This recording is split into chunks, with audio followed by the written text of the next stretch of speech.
What's that? Who pays your salary? What's that? Who pays? What's that? We're not a democracy!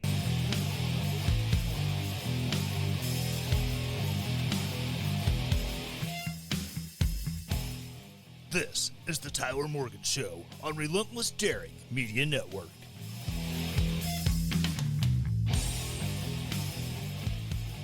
Welcome back to Land of Bourbon and Bad Decisions. This is the Tyler Morgan Show live on twitch.tv/Tyler Morgan Show. Or maybe you're taking this out on the YouTubes or the Rumbles, youtube.com/@the Tyler Morgan Show.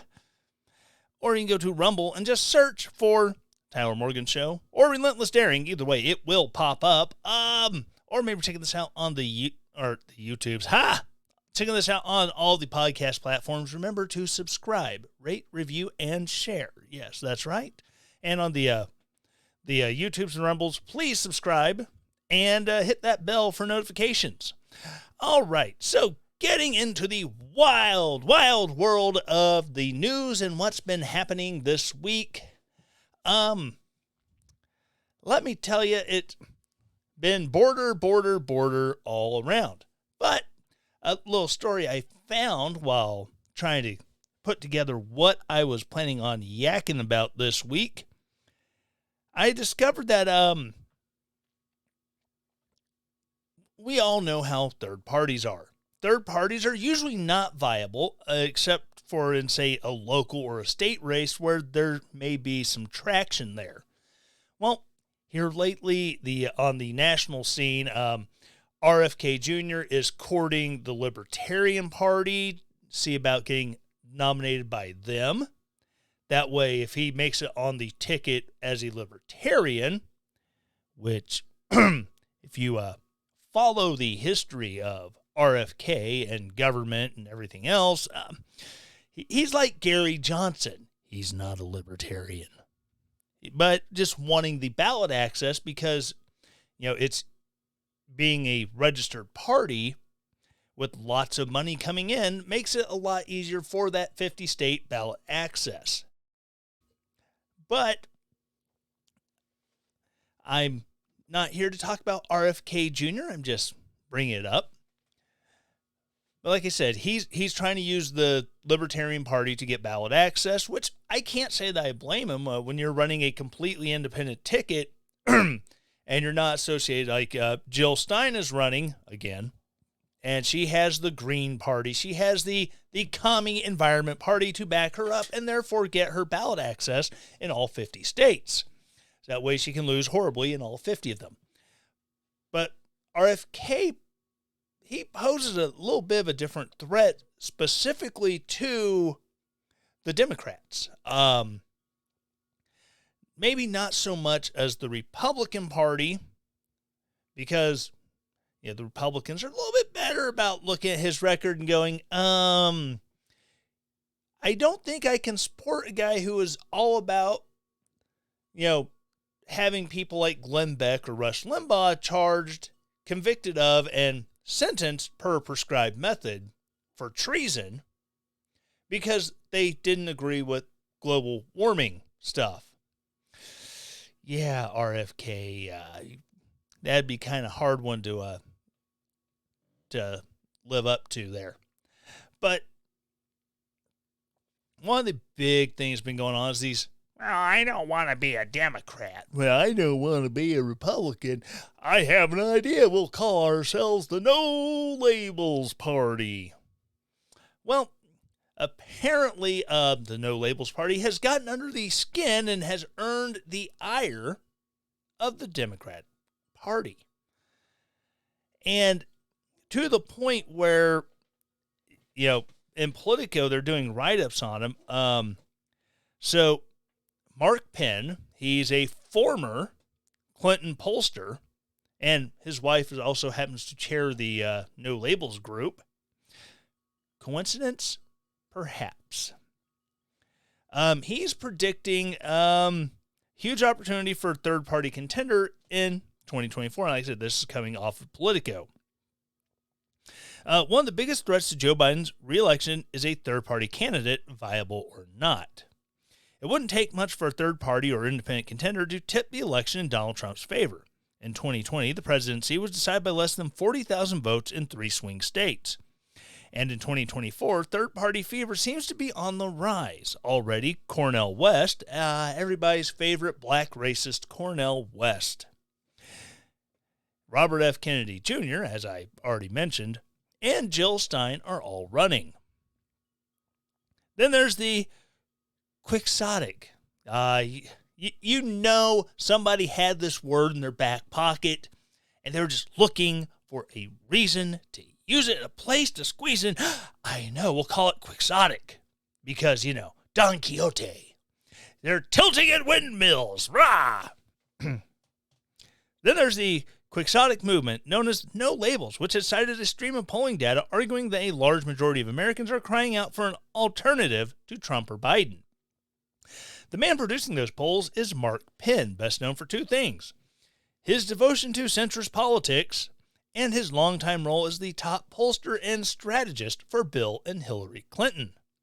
Penn's wife, Nancy Jacobson, runs No Labels and frequently uses Penn's data to support her project, though he says he has no role in the organization. I'll give him the benefit of the doubt. I'm willing to do that. I'm willing to give him the benefit of the doubt. It's all good.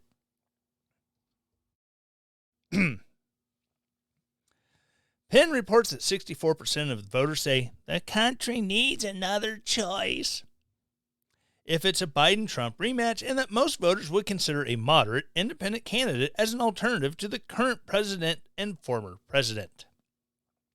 Not surprisingly, the couple's work has infuriated Democrats who are spending money to discredit them and to sue No Labels, thwart the voters' group registration efforts, and pressure its affiliates. And it goes on to do a long-form interview. But yeah, that's crazy, though, that, they would be going after them because of, you're drawing voters. Yeah, here's a article on the lawsuit. Donors sue No Labels over possible third-party presidential ticket, alleging a bait and switch. 2 prominent No Labels donors are suing the centrist political group for pulling a bait and switch by preparing to back a possible third-party presidential bid in 2024 after soliciting donations to support bipartisan activism. No Labels has, quote, lost its way, abandoned its original mission, and fundamentally betrayed its donors' trust in the process. The plaintiffs, Douglas and Jonathan Durst, alleged in the lawsuit filed in New York State Supreme Court on Tuesday. Now, keep in mind, this is dated on 1/23, so 4 days ago. The Durst cousins, part of a powerful New York real estate family, are suing No Labels for the $145,000 that members of the Durst family have donated to the organization since 2016, accusing No Labels of a breach of contract and unjust enrichment, according to the lawsuit. It seems to me that No Labels is a PAC. Now, when it comes to PACs, they have some kind of shady, in the gray area type fundraising rules. They can raise money with no limits, as opposed to a political candidate. You can only donate X amount to a political candidate, X amount to a party, but you can give as much as you want to a political action committee, which that's what sounds like No Labels is. They seem to want to endorse moderate Democrats, moderate Republicans, those people who are in the middle and are willing to, drive us further to a statist government, just not as fast as the current right-wing progressives or left-wing progressives seem to want to do.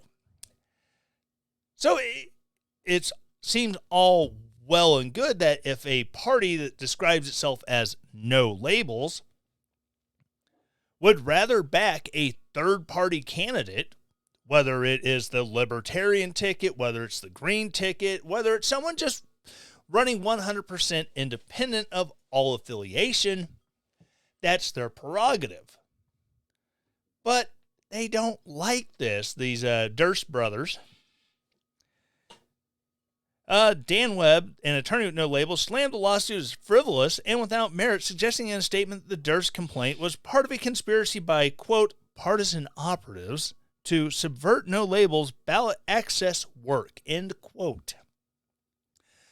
Douglas's last contribution was 6 years ago, and Jody's last contribution was over 3 years ago. These contributions were spent on priorities that the Durst had no complaints about at the time. No Label's fundamental mission, and No Label's fundamental mission has never changed, Webb said in a statement. Douglas Durst is a member of the city's most prominent real estate families and is the third generation to lead its eponymous development firm. The Dursts have occupied prime perch in New York's dynastic real estate world for more than a century while drawing intrigue outside development circles as well. I think that's a typo. Robert Durst, Douglas's older brother, was sentenced to life in prison in 2021 after he was convicted of murdering his friend 2 decades prior. He was also indicted for the murder and the death of his first wife, Kathy Durst, but died in 2022 before facing charges. His connection to the murders was examined in the 2015 HBO miniseries The Jinx. But yeah, so basically they're coming at them, and as they probably have the records to be able to go, look, as a charitable organization with lots of hoops that we have to jump through, we have kept the receipts, and we can show that you're just not happy with what we're doing after you put this money into it in 2018.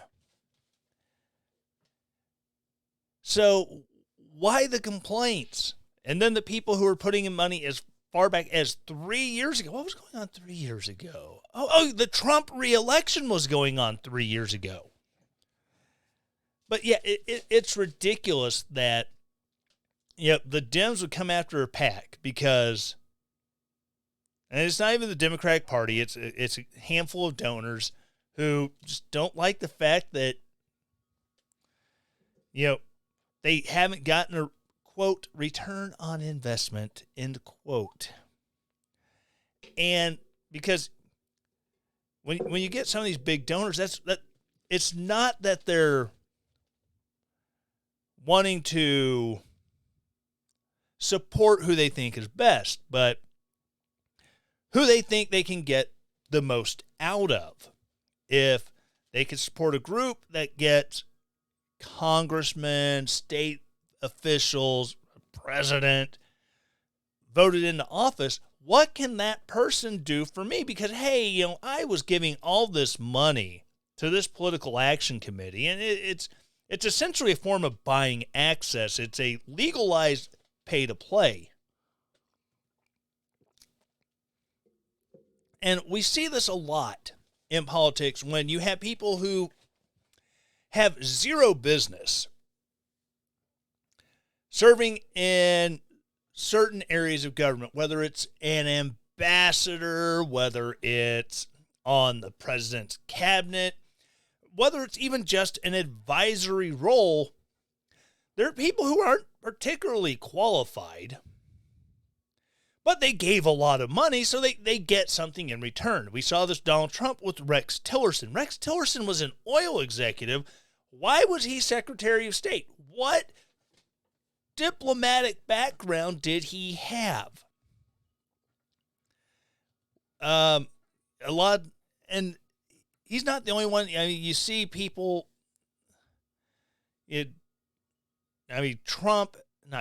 Biden has been trying to place judges to fill judge roles, and I'm not saying that these judges are donors who are getting the presidential nod to be promoted from a lower court to a higher court. Someone who's going from, I'm a state judge, getting promoted to a federal position. I'm fresh out of law school looking to get put into this position. And granted, it may be the judges, it may be, especially some of these younger judges who are in their mid to late 30s and don't have a lot of time on the bench, but suddenly they came up on the president's short list for an appointment to a federal seat. And you can't help but wonder what got the attention of whoever's advising President Biden or Donald Trump, Barack Obama, George Bush, you name it. What got the attention that, hey, we should promote this person and have them appointed to a seat? And then when they show up in front of the Senate, you have senators like Kennedy from Louisiana. Oh my gosh. He's like writes master classes on how to tear apart these judges and their lack of knowledge. If anyone's wondering what I'm drinking, that'd be apple pie moonshine. Delicious. And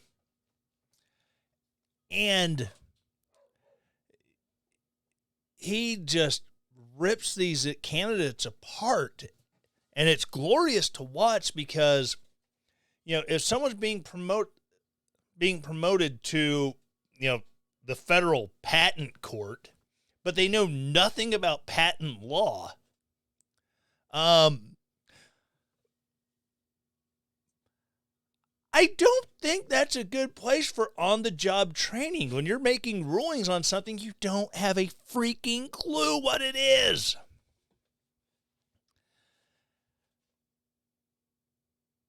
But yeah, going back to this, it's ridiculous though that no labels, and I'm not a fan of no labels. Some of the people who have spoken out on behalf of no labels are clearly very leftist, or a lot of rhinos. I think Kinzinger did some stuff for no labels, and it's like, dude, just stop calling yourself a Republican on behalf of no labels, because you're not.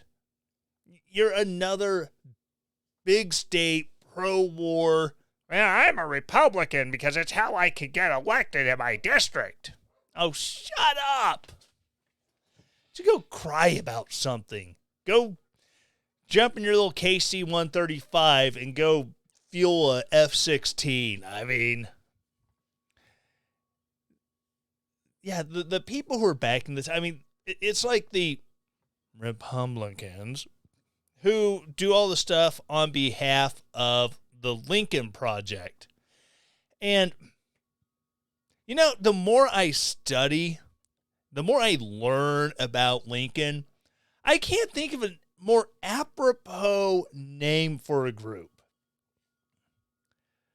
Because these are the same people who they will say, well, drag queen story hour is the cost of liberty. Well, and then they turn around and say, well, we should use more government to do X, Y, and Z because it's on our side. I'm like, no, we shouldn't want more centralized government power. And that's who these people advocate for. They hate Donald Trump because Donald Trump, he is a bull in a china shop, and he upset the apple cart. And these are true establishmentarians who, the party must succeed at all cost. And if you are a Republican, you are a legit conservative. And you say anything that goes against, that orthodoxy, which they just cling to, then all of a sudden, you're not a real Republican because blah, blah, blah, yakety yak. It's like, wait, what? You're backing Democrats because they're going up against Republicans you don't like. What does that say about you? You're not trying to find a better candidate. You're not trying to find another Republican candidate who wants to go against, like Nancy Mace's former chief of staff is going to be running against her, which that could go either way. I really don't know anything about him. I just saw the story. It's a lady who talks about, her fornicating with her boyfriend while addressing the National Prayer Breakfast. Yeah, that seems a little out of place, but, what do I know? But yeah, these, we want to find suitable moderates who will, protect America and just, continue to move the country left, just not as fast as the Democrats. It's ridiculous. And even if No Labels is doing their best to support who they think is best suited, if it means throwing money behind a Republican who is not as extremely far right, or a Democrat who's not as extremely far left, that's their prerogative. If they decide that Jill Stein is the moderate that they need to support and give money to for the presidential election, that's what they do. They're allowed to do that. Now, don't get me wrong. Like I said earlier, the Green Party is communist tree huggers. Everything about their platform is pro-communism, pro-socialism, pro-Marxism. We're going to hug the trees. Oh, we love the trees. We love the planet so much. We're the Green Party. Or they'll throw behind Cornel West, who's, again, communist. Maybe they will decide that if the Libertarian Party were to nominate Robert Kennedy Jr. as their presidential ticket, maybe they will back him. That's cool. It's their money. I say it's their money. It's the money they have received from donors. And donors, well, I understand when you give your money to any sort of PAC, there is an expectation that they are going to back candidates in line with what you believe. If I was giving money to the GOP, which I'm not, and then they're turning around and giving that money to Mitch McConnell or you name crappy Republican, John Cornyn of Texas, just, off the top of my head, Josh Hawley is quickly becoming one of those who I don't like. They're giving money to them. I'd be like, hey, GOP, I get it's your prerogative, but please stop giving my money to them, because if you don't, I'm going to start giving you my money. And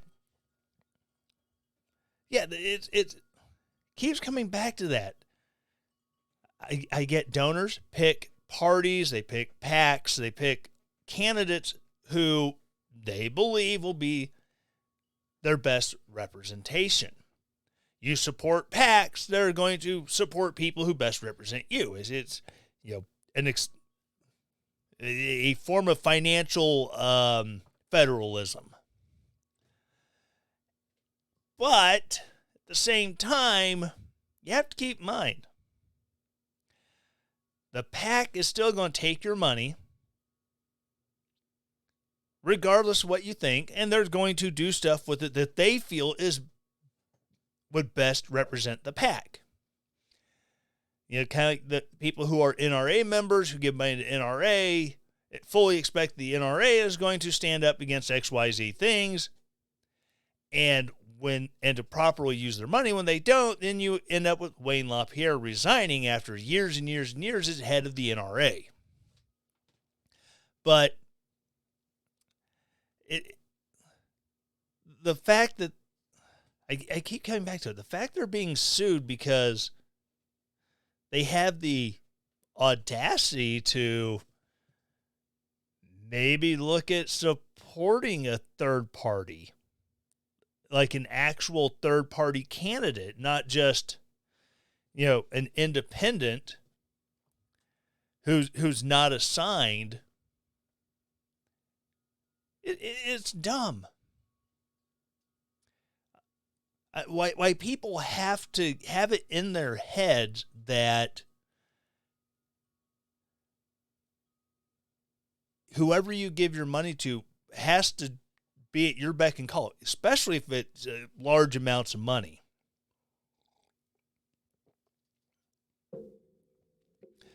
That goes from supporting politics financially into the world of buying favors from politicians.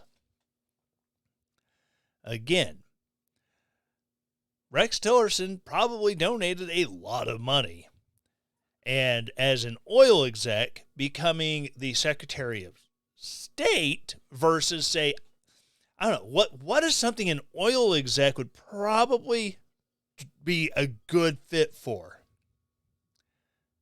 Maybe Secretary of Energy. Just saying. But yeah, it's all this time, it's just, pardon me. This whole idea that just because you give money, you can tell a PAC what to do is just ridiculous. And to be mad that, a pollster says, well, a third party could end up tanking the Biden campaign, which, don't get me wrong, if between Robert Kennedy Jr. and Jill Stein and Cornel West, they took enough votes from Joe Biden that he loses the election, I'm not going to complain. Not one bit. But the fact that they're coming after him, or coming after the group, because remember, Mark Penn, he has nothing to do with the group. He's just married to the boss.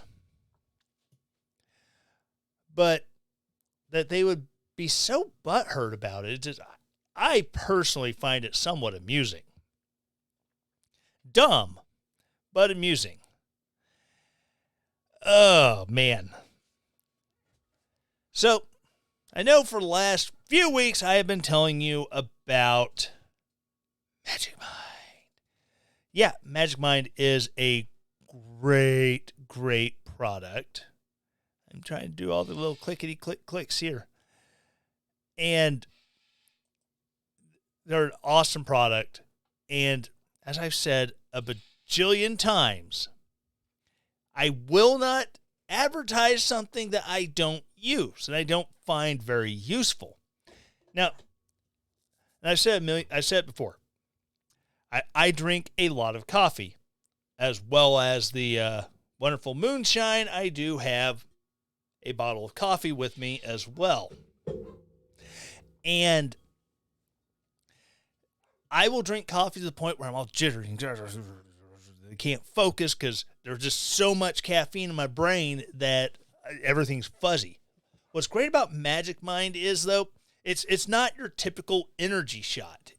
Yeah, there is caffeine, 55 milligrams of it that comes with the matcha green tea. That's one of the ingredients. But the thing about tea and its caffeine is it's like a slow burn. You do get that little boost of energy, but it doesn't hit you all at once. So it just kind of, you ease into it and then it eases off so you don't get that crash, which is one of the worst things about coffee is this, like, you got all this energy and you can't focus because everything's just a big old fuzzy mess and then you're done. For those of you who are not watching on YouTube or Rumble or live on Twitch, that was me simulating crashing by thumping my head against the microphone. But one of the really good things though about it is it's not just caffeine in Magic Mind. It's got ingredients like turmeric in it. And if you're like me and you're full of arthritis, turmeric is great because it's anti-inflammatory. It's got good properties there. And like I said, the turmeric, it's got adaptogens and zootropics, which are natural ingredients that have great effects on things like being able to focus, improving memory, and helping you be more creative. It helps you find that creative flow. Or get into that flow state, I believe, is what they is the phrase they use. But like I said, I love this stuff. And if you're not keen on subscribing right away, if you have a Sprouts Market where you live, go there and I say buy 3 bottles, because do it for 3 days. Get up in the morning, you can have your coffee, do a Magic Mind chaser, or just do the Magic Mind. And it's like a lot of stuff. Once you have 3 days of it in your system, you should start to notice a difference. And if you like what it does, you can go to magicmind.com/Jan, Jan, Tyler Morgan. And once you are there, you will be able to subscribe, get 3-month subscription, and get your first month free. Wow, that's a big savings. Hey, you want to save even more? Use the promo code TylerMorgan20. On top of getting your first month free, you'll save an additional 20%. It ends up being like almost 76% off that first subscription. And it's only until the end of January. I'm recording this on January 27th. You're probably listening to this on January 28th. That means you have 3 days, 28th, 29th, 30th. Okay, 4 days. You have all the way to the 31st. You have till 31st to try it out, because once January is done, their whole New Year, New You thing falls by the wayside. And sadly, you probably won't be saving that first subscription, or that first month of your subscription. But you will still be able to use the promo code TylerMorgan20. So please, by all means, check them out. magicmind.com/Jan, TylerMorgan20. Use promo code TylerMorgan20 and save on your first month of your 3-month subscription. All right, so getting back into all the fun and glory that is the news of the week. Now I had to hit all the buttons, because when you have parrots as producers, they are not very good at clicking the buttons for you. In fact, my macaw is over in the other room screaming and being loud, because that's what he does. If you ever get the chance to own a macaw, I highly recommend it. Just be warned, they bite hard and they can be noisy. All right, so back into the world of craziness. This week, things have come to a head between Texas and the White House with Kyle V in the CV asking the first time this infomercial sponsor shout-out moment. That is a paid sponsor shout-out moment. Again, thank you, Magic Mind, for paying me to talk about your product. It's awesome. Love it.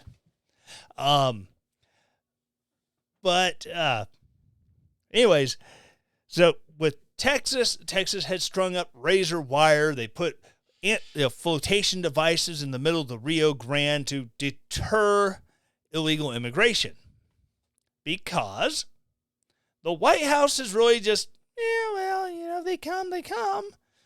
The very authoritative border czar, Vice President Kamala Harris, said, do not come. No, she didn't. Take it back. She didn't say it with that much force. She said, do not come. And the whole idea that, has spawned that if the federal government is not going to protect the borders, should the states be allowed? A few years ago, Doug Ducey in Arizona, he said, screw this. If they're not going to do anything about it, I'm going to do something about it.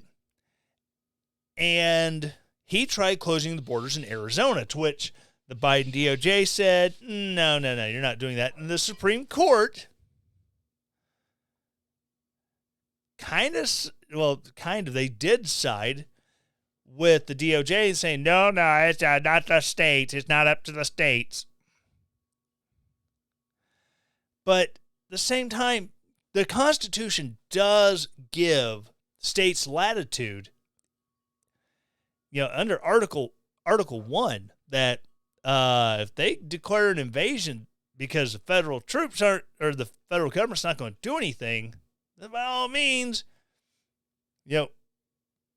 fix it, take care of it. It's a 10th Amendment issue. But the Supreme Court did overturn a Fifth Circuit ruling that said, no, Texas is allowed to put up the razor wire and defend their borders. Now, when the Supreme Court ruling, and a lot of people came, oh, they ruled against Texas. No, they didn't rule against Texas. They overturned a decision saying that, yes, they could put the razor wire up. And so now the injunction that said Border Patrol cannot tear down the concertina wire has been overturned. And so now Border Patrol does have the authority and the blessing of the beloved and supreme benevolent Supreme Court of the United States of America to tear down the razor wire. Which, Greg Abbott, Ken Paxton, a lot of people in Texas said, oh, no, by all means, come tear down the razor wire. We're not going to stop you. But we're just going to put more up behind you as you go along.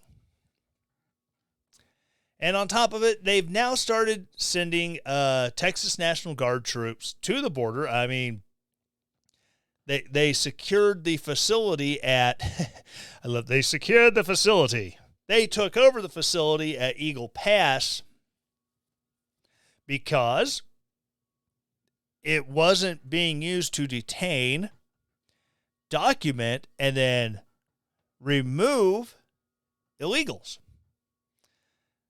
So they came in, they took it over. They said, hey, if you're a federal agent, get the F out.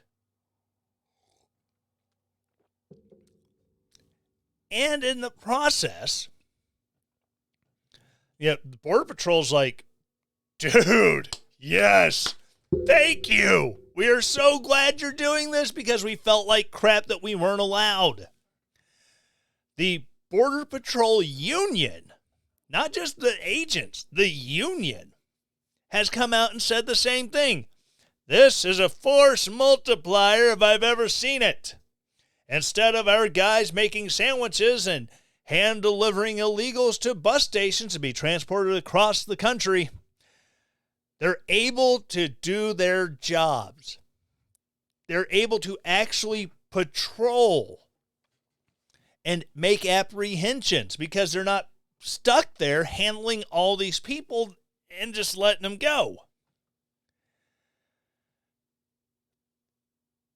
Which is all well and good. But now because the White House has come out after the Supreme Court ruling and the response by Greg Abbott, you have 24 hours to turn over the control at Eagle Pass or else. And Greg Abbott's just like, oh, they're free to come in. Just know we're going to be there. And this has, I'm not going to say slowly, rather quickly evolved into, do we have another civil war coming?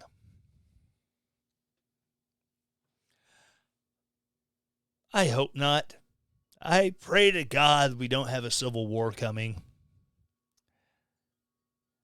because reasons. Anywho's, but but like 25 states have joined the clarion call and said, yeah, we support Texas. And we already have troops that are being sent. Ron DeSantis is already starting to mobilize Florida State Guard. Important distinction there, because the National Guard could be federalized and ordered out, or ordered to, interfere with, state operations. Idaho has already pledged National Guard to go to Texas, and I think Oklahoma has as well. I don't remember, haven't gotten a readout of what all states have pledged to send more troops to help with the border. And like I said, you have people already, it's going to be a civil war. Bruh. A lot of these are keyboard warriors who are just trying to stir the pot on the Twitters and the Facebooks and all that. And one of my Twitter peeps, I'm going to have to find this because he was very succinct.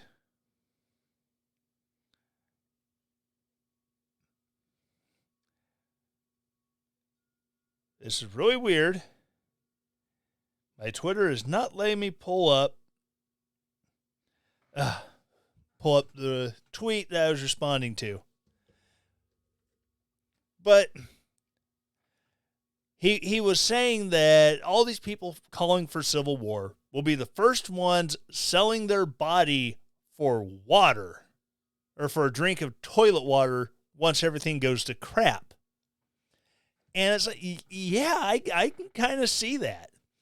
You have a lot of people online who, all they do is they stir the pot. They have nothing better to do. And you have people who have never experienced war calling for war. Ladies and gentlemen, I have been to war. War is not fun. And I'm glad I did it 8,000 miles away instead of in my backyard. The people who want to see war don't know what they want to see. Do I think it will come to shots fired and Eagle Pass will be the new Fort Sumter? I don't think so. But it doesn't help either when you have moose knuckles like Dmitry Medvedev. I believe that's who it was. Oh, nope, wrong article. Dmitry Medvedev, and this was published today. Again, this is at Newsweek. Dmitry Medvedev, former Russian president and ally of current President Vladimir Putin, made an ominous comment on Friday about Texans potentially starting a new civil war.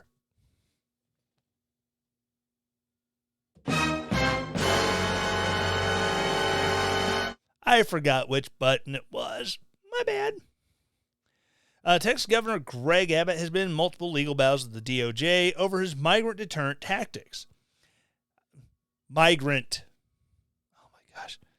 Newsweek. Stop with the propaganda. I know it's hard. But, a migrant implies just temporarily coming in and then leaving. Like you had migrant farm workers. They get a visa, they come in, they work from farm to farm and farm and farm. When their visa expires, they go back home. That's a migrant. These are illegal immigrants. Yes, migrant is in there. It's the root word of immigrant. But an immigrant obeys the law. They apply to come in. And when they are approved, they move in. They attain visas. They attain passports. They get everything they need in order to legally do it. The illegal immigrants, whether they be from Mexico, China, Guatemala, Peru, Botswana, Nigeria, Saudi Arabia, Yemen, Azerbaijan, as the apparently one dude, when was asked, well, who are you? Oh, you do not know who I am. If you are ignorant, but you will know who I am soon enough. Was that a threat? Oh my gosh. And all these people, they go to the set, they go to Mexico, and they go across the border. And they have no intention of obeying the law in order to come into the United States. That makes them illegal aliens. If I have my license suspended and I jump in the car and go for a drive, that makes me an illegal driver. If I'm passing out medicine and I'm not a pharmacist, that makes me an illegal drug distributor. Let's see. Civil War news propaganda is unsettling, but how OG conservatives and Trump conservatives come together and not destroy the party. Yeah, that is a damn good question. Because I don't know how the establishment types, or even the more populist types, I don't know how they're going to come together. I think eventually they will. I think it'll end up being kind of like a good old-fashioned vinaigrette where you have the vinegar and the oil. I think eventually it'll kind of meld. You got to shake it up enough to get it to emulsify and come into a good suspension. But I really don't know how well it'll go until it separates. But yeah, Dmitry Medvedev talking about all the stuff. He's excited because, if we do get in a civil war, number one, the United States becomes weak. It opens us up to outside attack, as well as opens up our allies to attack.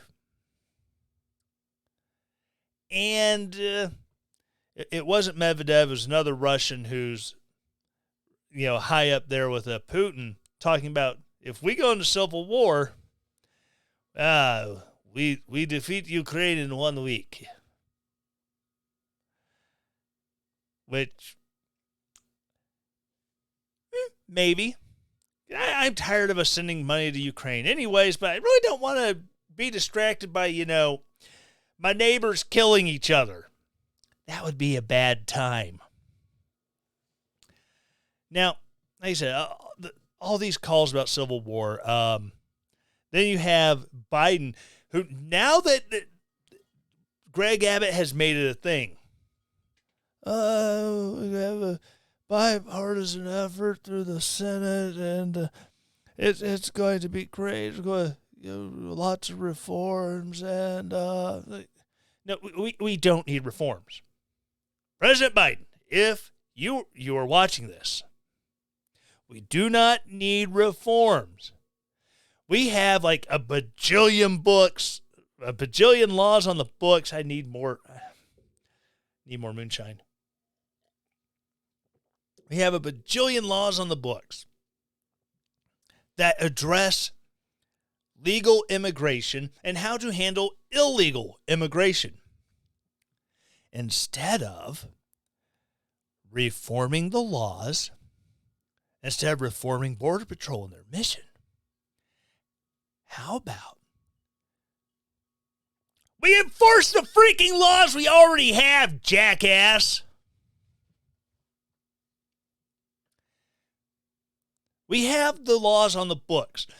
We have a law on the book that says the United States government shall build a fence along the entire southern border of the United States. Shall, not it's optional. Shall, as in you will do it.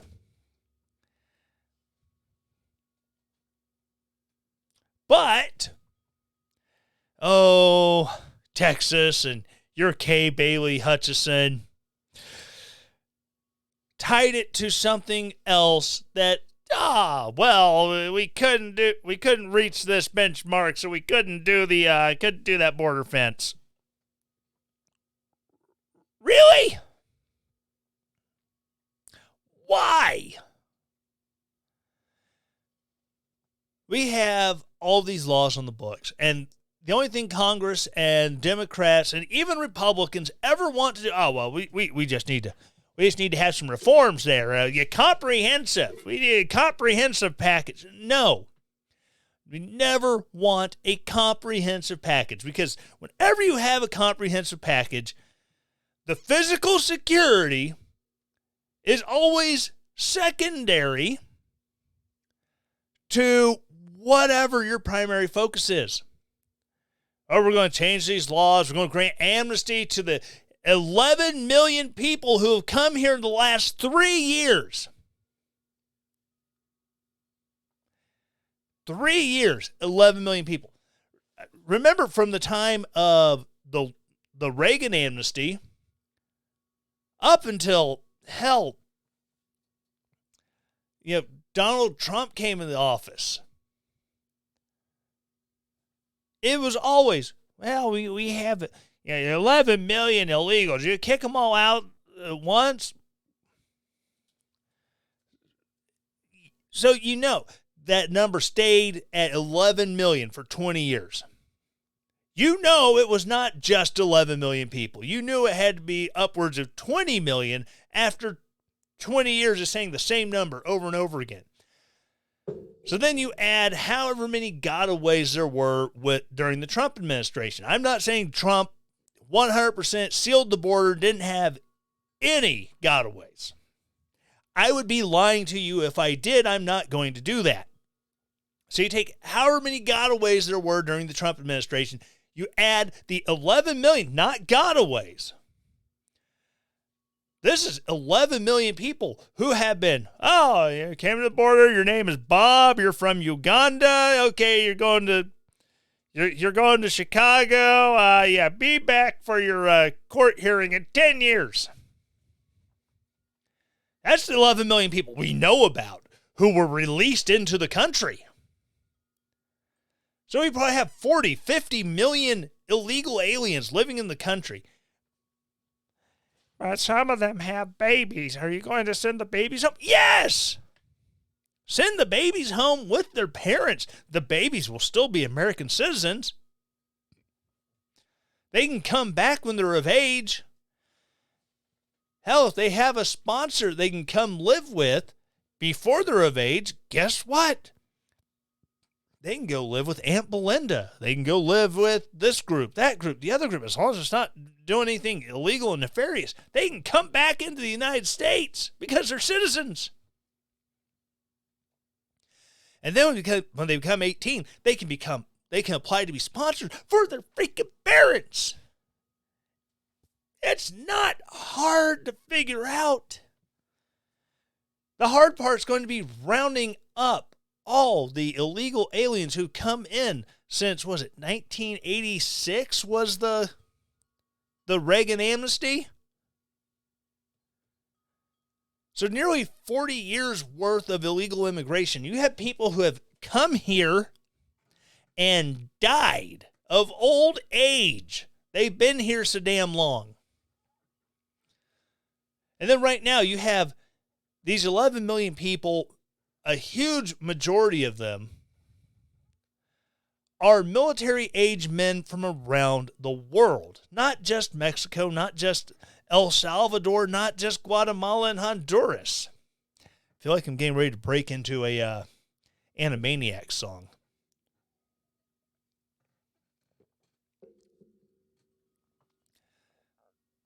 You see this news footage of, you have these families coming in, and you see the footage of the live shot behind them. You have one child and 100 grown-ass men.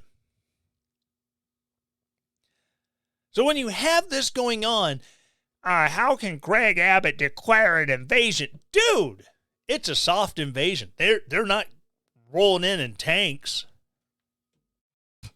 They're sure they could be like the guys who came screaming in on the Zodiac in La Jolla, California earlier this week, who, come out that little rubber speedboat, hit the beach, grab their bags, and take off. That's the closest thing to storming the beach we've had with our invasion of illegal aliens. But for the most part, it's an invasion. It's a soft invasion without weapons, without tanks, without air support.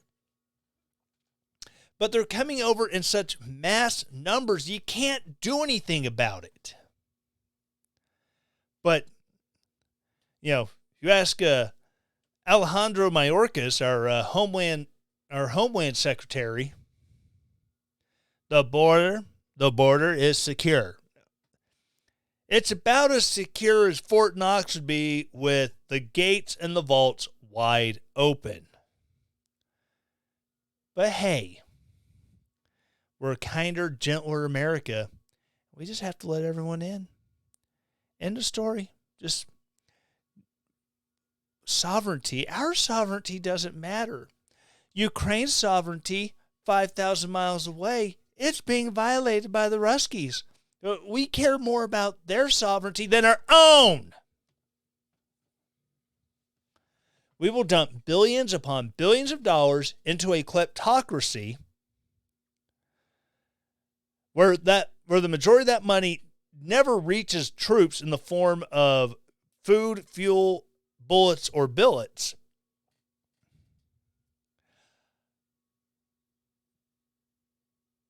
But we'll just keep sending the money over there. Meanwhile, at home, we can't even defend our own border against a soft invasion. Because, powerful people would rather see a war fought in Ukraine than ensuring our own sovereignty is protected. All right, so that's going to wrap up the show for this week. Again, if you're a new listener, new viewer, thank you so much for checking it out. Again, twitch.com/Tyler Morgan Show. Watching this on YouTube, which hopefully was not a break in the stream this time. That way I can actually upload the episode to YouTube and Rumble. Last couple weeks, there's like a 3 to 4 minute chunk missing out of it because of a failure with the stream. I'm not blaming Twitch or Streamlabs for that. That's my glorious internet out here in the boondocks. It be what it be. But again, if you're watching this on the YouTube or Rumbles, please subscribe and hit the bell for notifications. If you are a podcast listener, this is your first time checking out, please ask you to do same four things every week. Number one, please subscribe. Once you're subscribed, write a review, or rate it. Rate it first. 5 stars. I'll accept 4. 3 and below. Yeah. Hit me up on Twitter. My DMs are open at fake Tyler Morgan. DM me. Explain why your 3, 2, or 1 star rating. Once you have rated it, please write a review. If you really like the show, say something nice. If you think there's some room for improvement, again, my DMs are open on Twitter. But if you're going to write something really just snarky and god-awful and just being a big old jerk in the reviews, I will make fun of you. It's what I do. Not that there's a problem with you saying bad things and mean things, but I will make fun of you if you're being a jerk. That's just how it is. Anyways, once you have subscribed, rated, and reviewed, please share this episode or share the show in general with a friend or family member who you think will appreciate this commentary, or send it to someone who you think will be left pissed off. Believe me, I enjoy pissing people off, so if you use me as a tool to piss off your friends, challenge accepted. I salute you. Again, thank you so very much for listening. As always, you want to support the show. I do have a Texas fence type shirt on the webpage, relentlessdaring.com/shop. You can go order it. I was trying to use AI I tried doing a come and take it shirt with a concertina wire instead of the Canon. Unfortunately, it did not turn out very well with the translating it onto a t-shirt versus just having the meme. Which I apologize for that. I really wanted to do a come and take it shirt. Unfortunately, again, I was not able. But now it's just, the fence and the concertina wire with the big Texas flag in front of it. So if you want to stand with Texas show it on your t-shirt, go to relentlessdaring.com/shop and get your Stand with Texas shirt there and wear it with pride. And I will appreciate the little bit of money coming in to help keep all of this running. All sales come back into the show and keeps it on for you. Again, thank you so much for listening. And as always, stay relentless. The Tyler Morgan Show is a Relentless Daring media production. The Tyler Morgan Show is supported by its listeners. To support the show, go to ko-fi.com/Tyler Morgan Show to donate there, or relentlessdaring.com and hit the donate button at the top of the page to set up your donation. All music used in the Tyler Morgan Show is used with permission from purpleplanet.com, link in the show notes.